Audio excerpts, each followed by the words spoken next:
Assalamualaikum warahmatullahi wabarakatuh. Sekarang jam 3 malam ya, waktu Parung. Dan saya baru saja selesai sholat tahajud 3 jadi 11 rakaat ya. Saya mau cerita pentingnya nasihat Ustadz Abu Bakar Ba'asyir kepada Joko Widodo kemarin di rumahnya itu. Inti nasihat itu, kalau kita lihat wawancara Edi Channel dengan Ustadz Abu, itu bagaimana Jokowi harus mengatur negara ini dengan hukum Islam, menjadikan hukum Islam yang mengatur Indonesia. Itu salah satunya. Dan kemudian ini penting nasihat itu, nanti akan saya ulas ya. Yang kedua, kalau saya tidak salah ingat, Ustadz Abu juga mengingatkan kalau memang pernah korupsi itu mengaku saja bersalah dan mengembalikan uang itu ke negara. Jangan sampai nanti masalah itu terbawa sampai negeri akhirat ya, soal korupsi ini. Dan Jokowi sendiri setelah ditanya wartawan usai pertemuan itu, dia mengatakan, wartawan menanya apa yang diucapkan Ustadz Abu, Jokowi jawab pendek, saya diminta untuk mengabdi pada Islam. Ucapan mengabdikan diri pada Islam itu tidak pernah kita dengar dari Jokowi saat menjadi presiden. Ya, selama 10 tahun saat kekuasaan masih di tangan, tapi yang kita dengar dia mengabdi pada bangsa dan negara, dan nilai-nilai Islam itu tidak pernah keluar dari celah-celah bibir Jokowi, kecuali saat dia setelah dinasihati oleh Ustadz Abu Bakar Ba'asyir. Nah, soal ijazah palsu itu rencananya mau ditanyakan ke Ustadz Abu, tapi dia lupa lupa ya.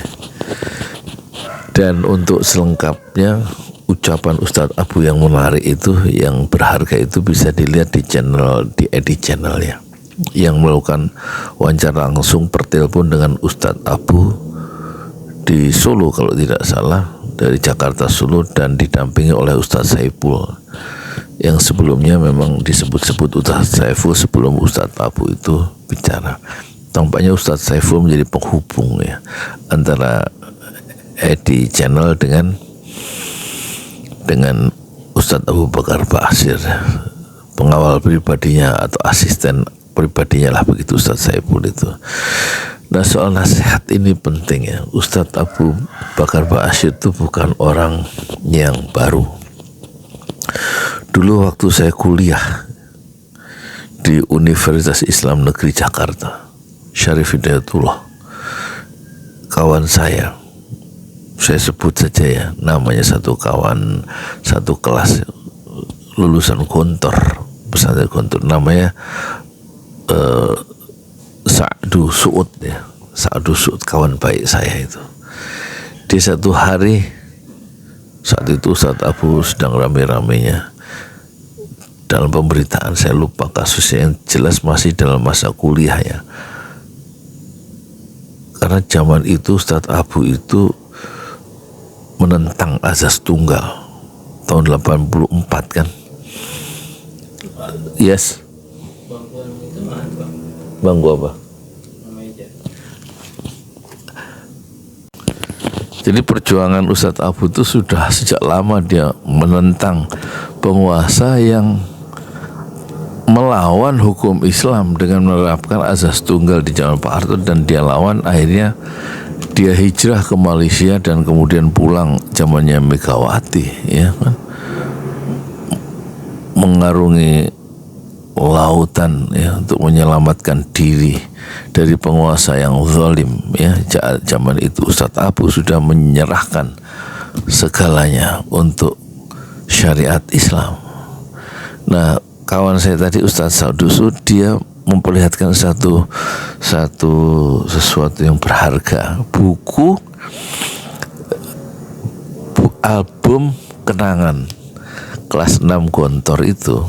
Entah dari mana didapat, dia perlihatkan alumni kelas 6 Gontor, khususnya dia perlihatkan ke saya di kelas atau di luar kelas saya lupa, tapi profil Abu Bakar Ba'asyir di buku kelas 6 Gontor itu, dan yang penting di situ cita-cita dari Abu Bakar Ba'asyir dengan fotonya yang masih sangat muda, pakai peci hitam, jas hitam kalau tidak salah, masih muda, tinggi memang orangnya.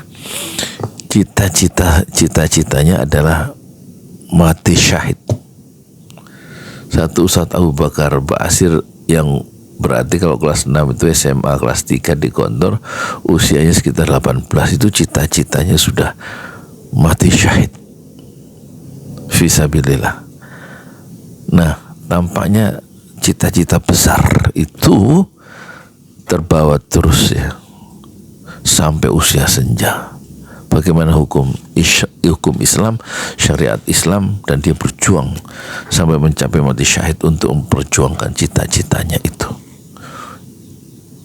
Jadi buku album kenangan kelulusan kelas 6 di pesantren Gontor itu adalah bukti penting mungkin bagi yang masih punya yang satu level, satu lighting dengan Ustadz Abu Bakar Ba'asyir, mungkin bisa membuka lagi sebenarnya cita-cita Abu Bakar Ba'asyir sejak remaja itu apa. Kalau memang ada buku itu silakan kirim ke saya ya, saya ingin komentari cita-cita anak-anak muda dalam buku itu. Salah satunya saya komentari Ustadz Abu Bakar Ba'asyir.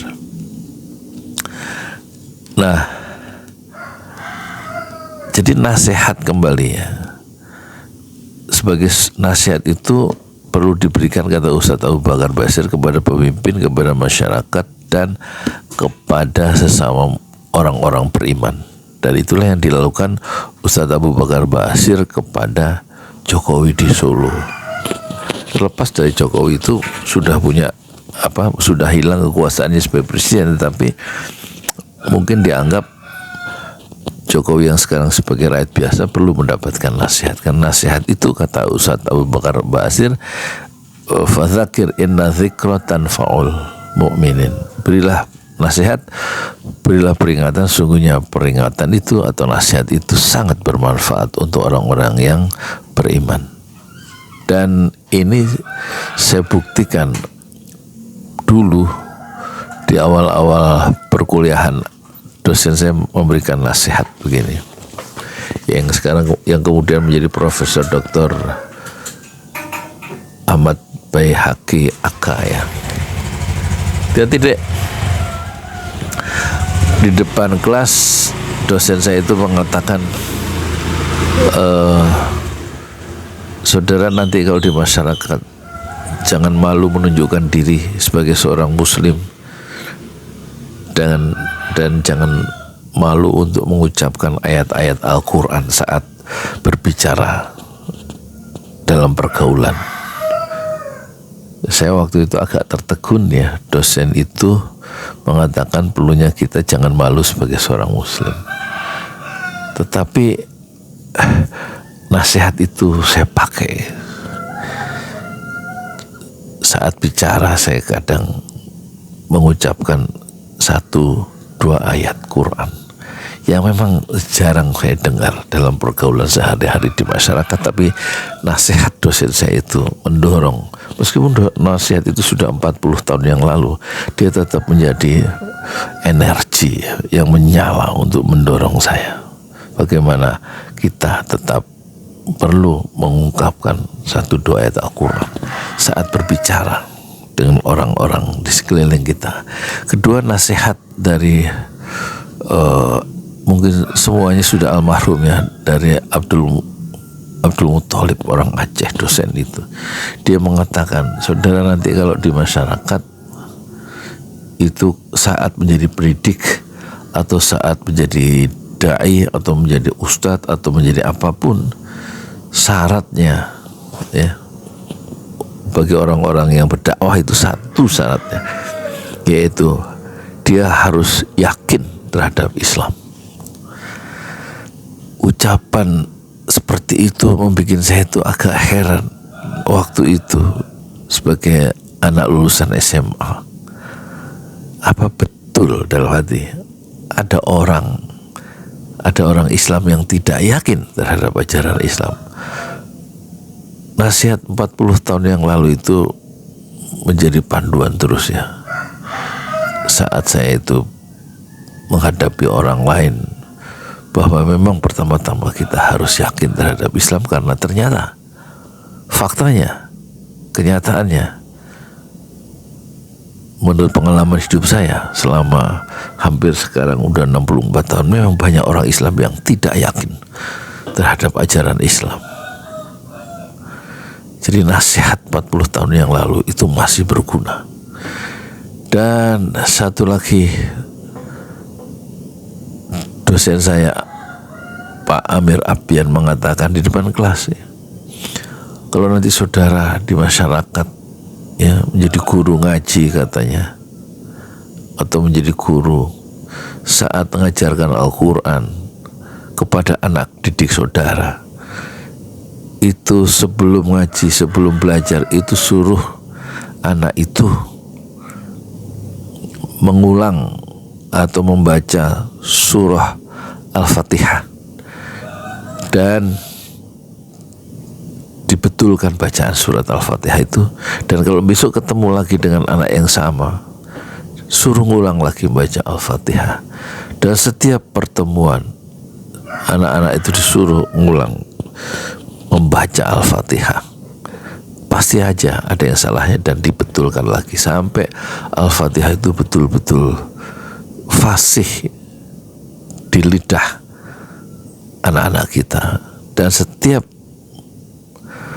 ketemu murid atau santri atau siapa saja, pertama-tama yang saya ajarkan adalah surat Al-Fatihah, yang memang dia menjadi rukun dalam sholat kita ya kan. Jadi nasihat itu yang saya alami dari 3 dosen saya, dan itu nasihat masih bekerja sampai sekarang, sudah hampir setengah abad. Apalagi nasihat Abu Bakar Ba'asyir yang menasihatkan siapa saja bahwa Indonesia ini harus diatur oleh hukum Islam. Mungkin banyak musuh-musuh Islam yang bekerja, tetapi yakinlah nasihat Abu Bakar Ba'asyir yang perlunya kita mengatur negeri kita, mengatur Indonesia kita, mengatur bangsa kita, mengatur negara kita dengan hukum syariat Islam atau dengan hukum Islam. Itu nasihat itu sungguh sangat berguna, dan pasti satu saat hukum Islam akan bekerja di Indonesia, sejak dari pemerintah, masyarakat, keluarga, dan individu. Fadzakir inna dzikra tanfa'ul mu'minin. Berilah nasihat, berilah peringatan, sungguhnya nasihat dan peringatan itu bermanfaat bagi orang-orang yang yakin, orang-orang yang beriman kepada Allah Subhanahu wa ta'ala. Assalamualaikum warahmatullahi wabarakatuh.